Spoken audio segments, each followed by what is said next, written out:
idealization. Idealization is the action of regarding or representing something as perfect or better than in reality. So we all start off in the idealization stage.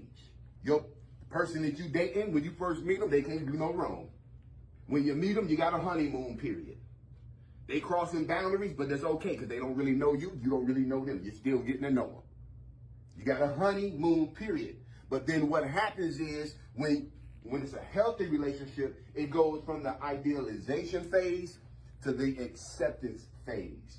Because as you get to know somebody, you begin to start seeing chinks in the armor. You start seeing where they're weak at.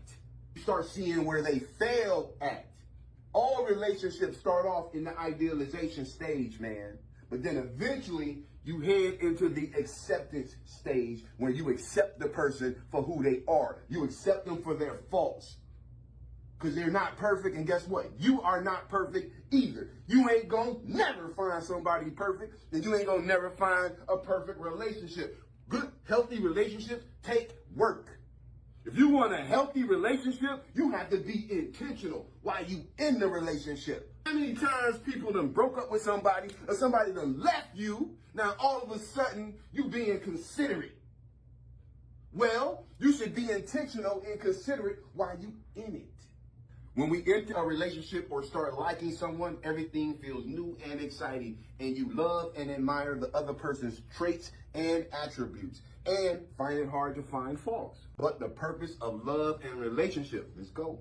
But the purpose of love and relationships is to move beyond the idealization phase. The purpose of love and relationships is to move beyond the idealization phase, because even though we just met, I'm putting on my best front. I'm presenting myself in the best light. You're going to be foolish if you don't do that when you meet somebody. How do you think you're going to hook them? You putting on the best light. You wearing your best clothes. You got all your manners in check when you're around them. You're saying and trying to do all the right things. Both partners are supposed to grow in understanding and acceptance. Both partners are supposed to grow in understanding and acceptance. In a mature relationship, you both accept each other's faults while motivating and supporting each other to do and be better. So if you can't motivate and encourage the person who you in a relationship with, you don't need to be motivating nobody else. Because you got to take care of home first. When your partner falls short, you don't make fun of them. You don't make them feel bad. You don't poke at them. You take up the slack. That's what you do when you're in a healthy relationship. You take up the slack because you ain't going to let your partner fall. And you ain't going to exploit where they're weak at. Man, you bombing your own ship if you do. I don't understand how a dude can have a wife who cooks for him, cleans for him, takes care of the kids, look out for him, and then you don't tell her that she's pretty.